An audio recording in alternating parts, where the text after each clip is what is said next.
If you're struggling to stay focused with all of that mental chatter running through your head, this one tip will help you increase your focus, improve your decision making, improve your productivity, and make sure you're working on the right thing. Mental chatter running through our head can keep us distracted.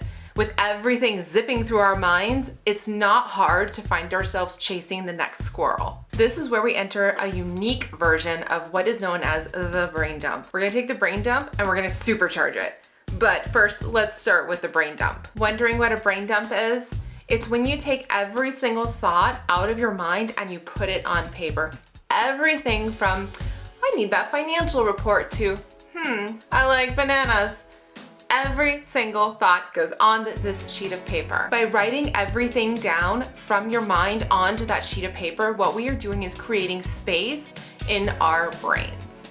We are creating space for new thoughts, new ideas, inspiration, and allowing more space for creativity. Brain dumps, writing everything from your mind onto the piece of paper, is also known to increase your productivity, increase your creativity, increase your decision-making ability, and boost your memory retention. You're thinking, okay, this doesn't sound hard. I just grab a piece of paper and write everything down. But I will suggest you start with either a notebook or a spreadsheet, and in just a moment, you'll understand why. On that notebook or spreadsheet, you'll want to write down everything that comes to your mind, not just at that exact moment, but also as you're writing that thought, any new thoughts that enter your mind. You'll want to write those down too. If you're writing down, I need to do the laundry, and it suddenly pops to you, oh yeah, I need to replace the laundry basket, that gets written down. If you are writing, I need to do laundry, and you're thinking, oh, I want to watch the latest episode of some show, because usually you watch TV while you're doing laundry, write that down too. Do not judge your thoughts. At this moment, all you want to do is get everything from your brain onto that piece of paper. Once we've gotten everything from your brain onto that piece of paper, this is where we're going to supercharge it. On the right, so to the right of your list, you'll want to create 6 columns, and we're going to go into what every single one is. But for now, let's give them all headers. The first one is important. The second one is urgent. The third one is going to be due date. The fourth one is going to be estimated time. The fifth one is your focus/energy. And then the sixth one, you're gonna put scheduled. Okay, this is where your list of things to do gets supercharged and actually becomes a functional action list for you to move forward. The first two are important and urgent. These are factors of the Eisenhower matrix, and we'll get more into this later. In the meantime, what you'll want to do for these 2 columns is go through your list and put a check next to anything that is urgent and place a check next to anything that is important. After you've checked everything with important and urgent, we're going to focus on just anything that has those 2 check marks. So if it has a check that's important or it has a check that's urgent, then we're going to follow into the next steps. The next step is to run through all of those important and urgent tasks and list the due date. In the due date column, you'll want to stick with just firm due dates. Please don't put goal dates or would like to complete by dates. Just stick with the firm due dates right now, and you'll know why shortly. After we've gotten the due dates for those tasks that are checked either important or urgent, then we'll want to write the estimated time in the estimated time column. Just do your best guess ballparking. It does not have to be exact. I would recommend though, for your estimated time, as you're writing down how long you think it will take you to complete each of those important, urgent, or urgent and important tasks, to go ahead and just round up to make sure that you're covered. After we've gone through our important and urgent tasks and we've given everything a due date and we have given everything an estimated time, the next column we have is focus/energy. This column is our secret sauce, and I'll share with you why shortly. But for now, for each of those tasks that are marked important or urgent and important, you'll want to level from 1 to 5 how much energy and focus that particular task will take you to do, with 5 being the highest amount of energy and focus and 1 being the lowest. The last column we have is scheduled, and we'll get back to this one later. Now that we have our list and we've put all of our check boxes in, our estimated time, our due dates, and the level of energy or focus it would take us to do something, This is how we're going to use those columns to supercharge and make your list actionable. But before I jump into that, if you are enjoying this video, it would help the channel a lot if you can just click like and subscribe. Okay, now let's make the magic happen. Let's make this list actionable and actually schedule time to get things done. But before you just start plopping things on your calendar, let's take a moment to step back and actually look at our list. We're gonna want to schedule it in a very particular process.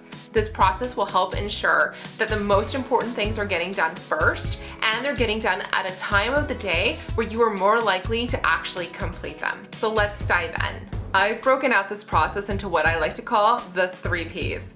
Prioritize, prime time, predictively. That's right, I totally did that just to help you out. But let's dive into what each of these do.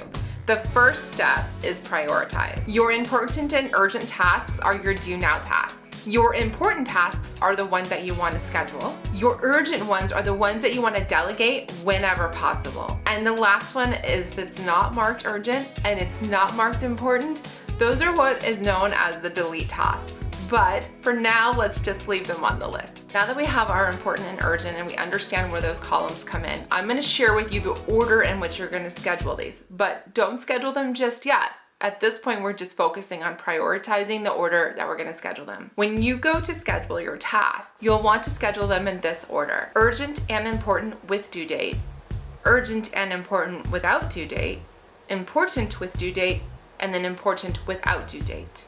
That way you make sure that the most important tasks will be scheduled first and you won't miss a due date. The second part of our process here is the prime time scheduling. This is our secret sauce.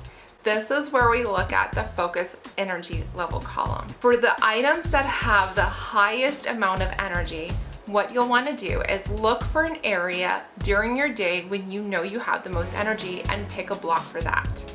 So for example, if I have the highest amount of energy in the morning, I want to schedule focus energy tasks that are important and urgent, or important during a time that is in the morning. So I will look for blocks within the morning, or I will look for blocks in the evening if my focus level energy that's required for that task is like a 1 or 2.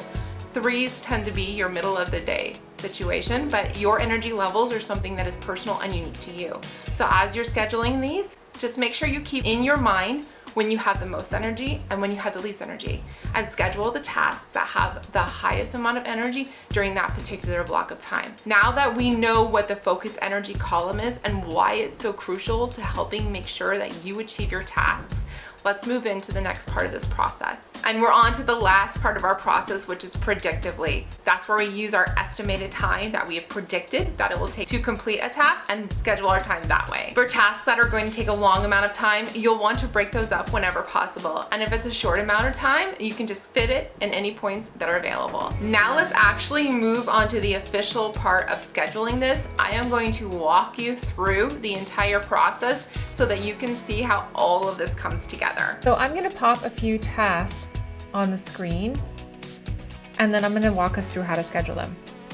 Okay, just a note here that this does not show everything that goes on in my life. Due to confidentiality, I am not currently showing my work calendar or the CPA practice calendar. On this schedule here, you can see that we have, for our task that we're trying to schedule, we have project A outline. What we're looking at is the due date is to be getting it done by May 15th. It's going to take me 3 hours and it's going to require a high amount of focus. If I am somebody who is gotten more energy in the morning, then what I want to do is look for blocks of times when my energy is going to be the highest. For me personally, that is the morning time. So I'll be looking for blocks of times between about 7 to 11, or even as early as 6 to 11. Once I find availability, what I'll do is I'll go ahead and just pop in, and I'll go ahead and just block out this time. And then I can go ahead and just schedule an hour for that. Now, because it's going to take 3 hours, I'll want to schedule a couple hours later too. But note that we have until May 15th to do that. So that gives me like another 2 weeks to get that done. So then I can go ahead and schedule it here. Let's just say that I want to knock it out. This morning, I just want to get it done early. In fact, we'll just put them both because that's when my energy is most. Schedule another hour for project A outline. Okay, so that's how we would have scheduled our tasks that require the most energy. We would have scheduled it during the free blocks period for 3 hours, and in this case, all throughout, before the deadline, in a time frame where we have the highest energy. Now, our next task that we're looking at is outline, draft, or book. That's an energy focus level 2, and I'm only thinking it's going to take 30 minutes. Because towards the evening, I don't have to worry so much about how much energy, this is when my dip is. And because I don't need a lot of energy, this particular book outline is in my head. I'm just going to be able to write it down really quickly. I will just find a block of time. Anytime after, for me, it would probably be anytime after 6 p.m. And I would just carve out 30 minutes. And then bam, we have scheduled our tasks in accordance to how much energy we have to actually get those tasks done. We scheduled them before the due dates that we have for them, and we have scheduled the amount of time that it needs to be allocated. If you'd like to learn more about how systems and processes can help support you in achieving your goals, you can grab my free ebook in the link below.